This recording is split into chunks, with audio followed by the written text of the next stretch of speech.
Listen, first of all, I want to tell all the fans out there that I just thank Coach Pitino for giving us this opportunity. I mean, this is the Mecca of basketball. This is my first time ever coaching here, so he doesn't have to play a tough schedule, and we've obviously been pretty good these last 5 years or so. So just want to tell him thanks for allowing us to come in and play the game. He's got one of the best teams in the country. They'll be one of the best teams when it comes down to it.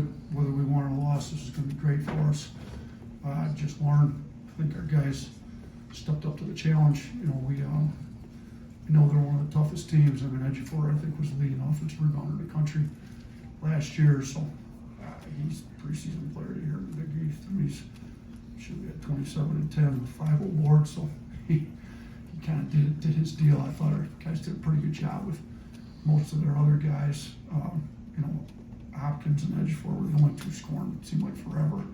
So I thought we did a pretty good job holding the rest of them down. But probably the best thing we did outside of making tough plays, you know, we ended up out rebounding them by 1. They closed that gap. We were up a lot bigger on the rebounds for a while.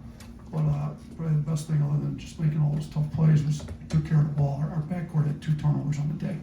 So we had 7 as a team. 5 of those came from our front court, some offensive foul calls. Just, you know, I thought our guards did an unbelievable job handling the pressure, handling the press, handling the, you know, they're super physical in the half court. We did a good job. You know, the only thing really standing out that we got to really work on is guarding without fouling.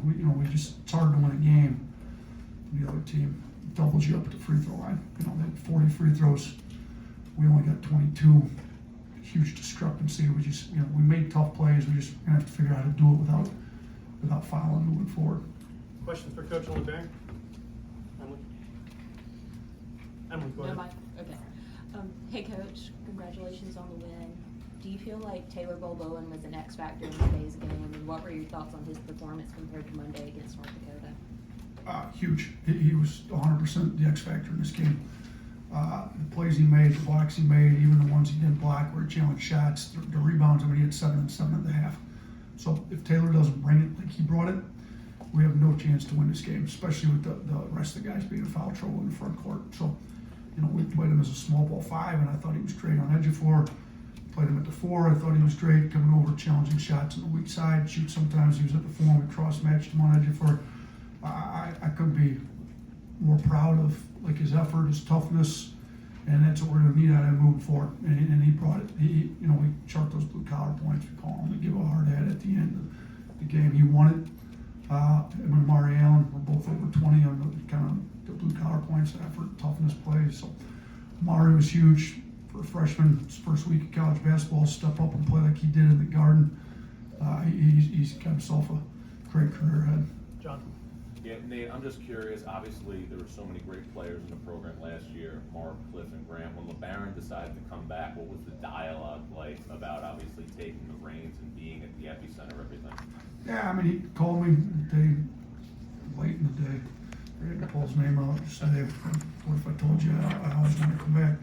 Like, roll tide, let's go win a championship. So, there's no more moral victories in this program. I think we're the only team in the country to play in Elite 8 and the Final 4 the last 2 years. Like, we've, you know, outside of the teams that have won national championships, it's probably been us in Houston, consistent winning at the top, you know, for the last 5 years. Like, there's a lot we've done.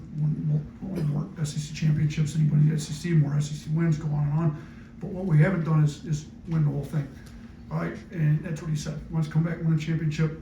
You know, we're a little overlooked right now, which that's fine. I think we're overlooked. Brandon Miller's freshman year, we ended up being the number 1 overall seed that year. We're probably better off being an underdog. We're probably being an underdog at home against Purdue. I mean, the way they handled us last year, you know, up there, we're an underdog here. We may be an underdog at home. You know, probably be an underdog in Chicago against Illinois. Great. We put together a tough schedule. We're going to test ourselves early. We're going to see what we're made about. But he wants to win at the highest level. And then, you know, the biggest thing I think he needed to make a jump on was his leadership. A lot of enthusiasm for the game. Like, guys love playing with him. Always been a great teammate. Just now, he's got to really lead, and I think he's doing that. I thought he was pretty good with it today. I mean, he settled us down, made some big shots, talked. He was pretty good. Yeah, just one more thing. You know, you've always been very outspoken about the fact that your best teams have always defended at a high level. Even though you got the win today, what would you like to see improve on the other side of the floor? Yeah, it's a great point. I mean, we gave up a 1-1-4, not ideal. We wanted to win the second chance points, which we did. I thought our guys answered the bell on the rebounds. You know, we had 19, they had 15, but still gave up too many boards. Our transition D was a little suspect, and honestly, the biggest thing was we got to figure out how to do it without fouling. I mean, you can't put a team at the free throw line 40 times and expect to get very many wins. So, fortunate for us that they didn't have a lot of shooting on the floor. So we doubled them up with the threes. We had 11 threes. They only had 6. We had more second chance points, but you can't. They scored 28 at the free throw line. We scored 14. Like it's hard to win that way. Nate, how big of a challenge is their front court going to be as you get to March and in the Big East with Edger, Four, Hopkins, and Ruben Prey coming off the bench? That's a lot of size. No, they're good. And shooting Prey, how many threes? Yeah, he hit the 2 threes. I mean, Edger hit 2 threes. So, I mean, they developed some confidence in their shooting, like stretch out a little bit. We tried to sag them. We were comfortable living with those guys making threes because we needed the paint clogged up. But if they start knocking down threes, I mean, they're going to be really, they're going to be tough to play against regardless. But they have one of the best front courts in the country. So our front court answered the bell. Noah, Big Aiden was good. They just got to foul trouble. We got to make these tough plays without fouling. Labaron, can you talk about the concerted effort that your coaching staff wants you guys to rebound, considering the front court you guys were going against today? We already knew it was going to be a challenge coming in, trying to box Edge 4 out, and then the other guys you can't forget about. Hopkins and Mitchell, they really crash the glass. And, some of their guards do too, but we was just trying to emphasize when the guards is in no man's land and they're trailing back, you gotta go in and make tough plays. I think Amari, ended up with 10, 11 rebounds. That was like really big, and he's a physical, strong guard to go in there and get those rebounds, and so is the other guards. So that was like one of the main things we try to emphasize in practice. In the middle. Labaron, what was your mentality coming into this game? Have you played in this building before? And what was going through your head coming into it?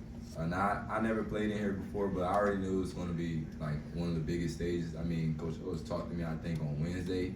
We had a discussion, and after that, my whole mindset for this game just changed. He told me just get off the ball. When they put 2 on you, and when they give you an open lane, take it.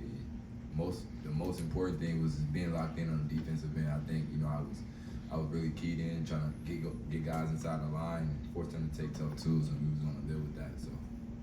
Last one. Labaron, you guys were relentless on going to the hoop. They were trying to push you out, but you guys kept going. What was it about your ability and your mentality to keep going towards the hoop? We already knew we could beat them off the dribble. I mean, that wasn't a problem. We got really 3 fast guards. We Aiden in the trail. It's really about just getting the defender on our hip every time. I think once the defender gets on your hip, it's over with. It's a done game, and that's what Coach O's preaches to us. If the guy turns his feet, open his stance, you got to go. Don't pull it back. Just keep going to the rim. And we work on those strong finishes in practice, so it translated more in the second half, I would say, for me. And for the other guys, they just really stepped up and really got to the rim. So that was a really good thing to see. Thank you, Coach. Thanks, Labaron. Can I make one more point? Our trainer and our training staff, if you watched, you look at the 2 guys that maybe want to play, like Holloway and Reitzel, end up with 21-4 and 0 from Holloway, 17-3 and 0 from Reitzel. And the fact that Reitzel hasn't been able to practice because he's been hurt, they deserve a little credit because we would never have won this game if those guys weren't available to play. They did an unbelievable job. They would both probably have some other places they want to play today, and they did a really good job getting in there. So proud of a lot of people in our program, the training staff's right at the top. So appreciate you guys. It's great being out here.